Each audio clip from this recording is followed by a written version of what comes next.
Hey everyone, and welcome as we continue our study through the Gospels. As we continue to do this, we're doing it chronologically, and today we're looking at Jesus telling the parable of the rich fool, and this comes from Luke 12, verses 13 through 21. And so, the last couple of days we've seen Jesus, kind of harsh toward the Pharisees, the religious leaders. He, basically kind of really goes after them, and then calls them a bunch of hypocrites, and kind of calls them out for who they are.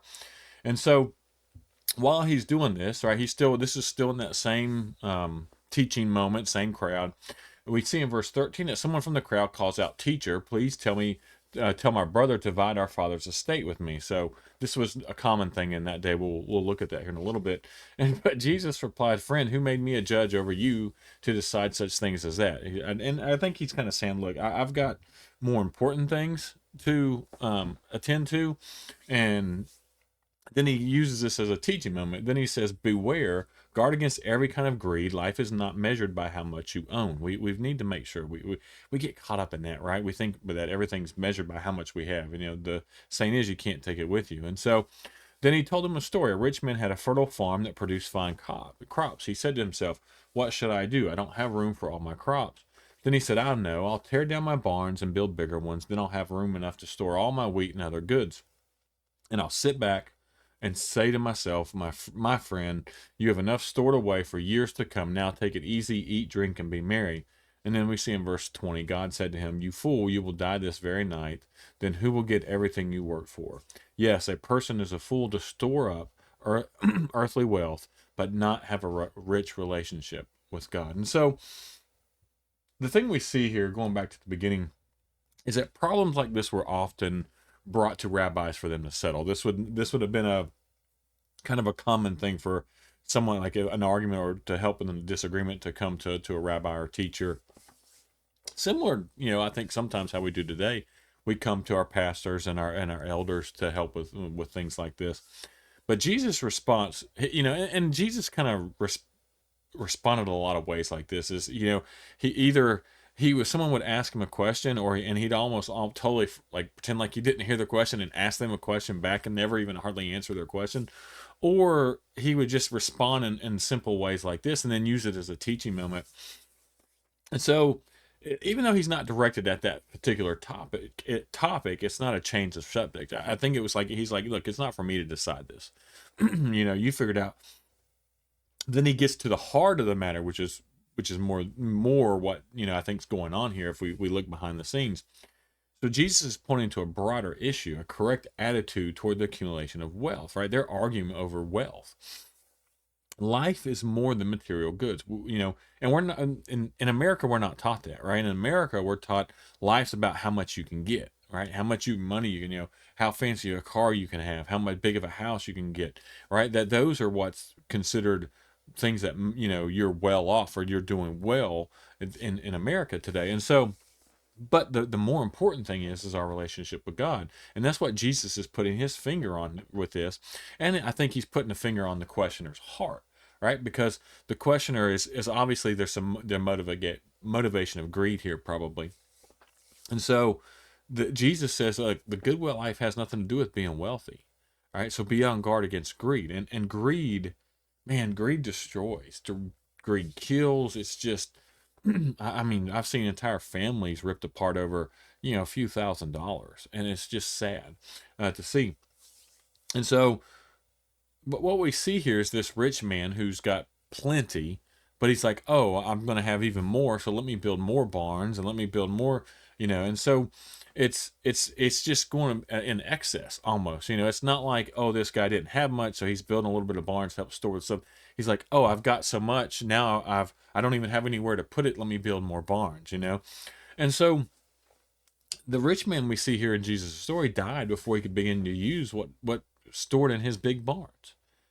And so the idea here is, and this is one of the things I want to get onto. One, planning for retirement is, obviously here, this is beyond planning for retirement, right? We should plan for retirement.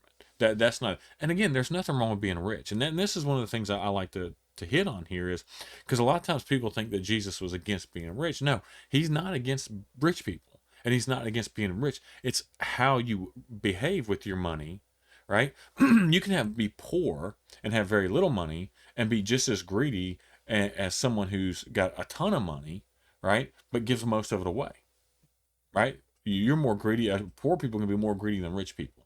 And so we need to make sure that, and there's nothing wrong with being rich. It's what you do with what you've been blessed with. And so there's nothing there's nothing wrong with preparing for retirement, preparing for life before death, right? Is wise, right? But the thing he's focusing on here is, look, but that's wise, but you're neglecting life after death. And so you're accumulating all this wealth, but you're not accumulating wealth in the right kingdom. And so that's what he's focusing on here.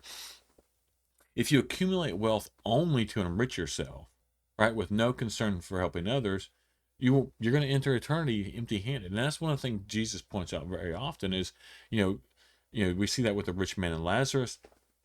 We've seen that it's just, if you're just greedy and you hoard things for yourself and and that's why, God always talks about, and we see even later in the New Testament, this giving attitude, this almost supernatural giving attitude towards helping people. It's not about getting more for me, getting more for me. It's what can I do with what I have? How can I give this away?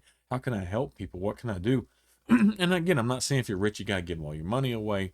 I'm not saying, but you got to be smart with it. But if you're just hoarding it for yourself, then you're going to enter eternity empty-handed. And so, why do we save money for? Right?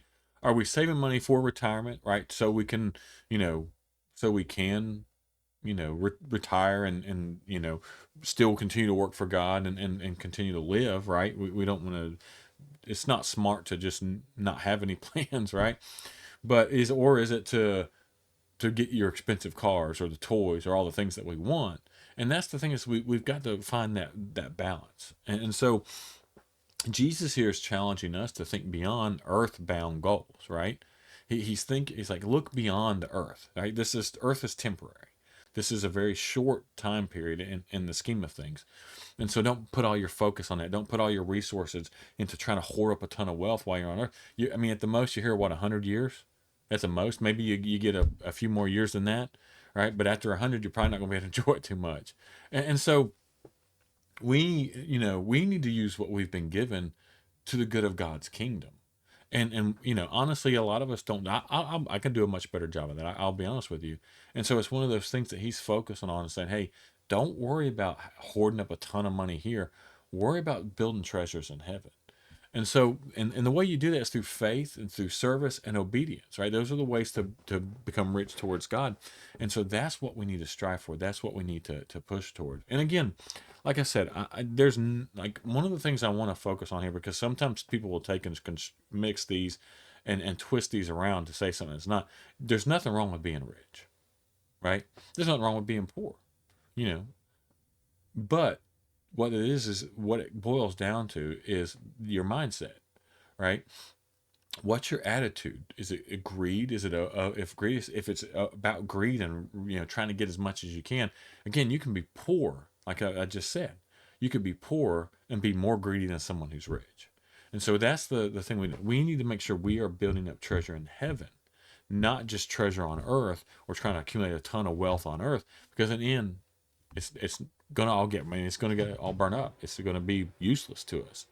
And so we need to make sure we're building riches in heaven and rewards in heaven as we go through this. As always, I appreciate everyone for watching. If you haven't subscribed to our channel, please go ahead and do so. I say this every time. We're going to continue to push videos out like this, go into some deeper series later on. But I just ask you to subscribe if you haven't done that. And as always, I appreciate everyone for watching.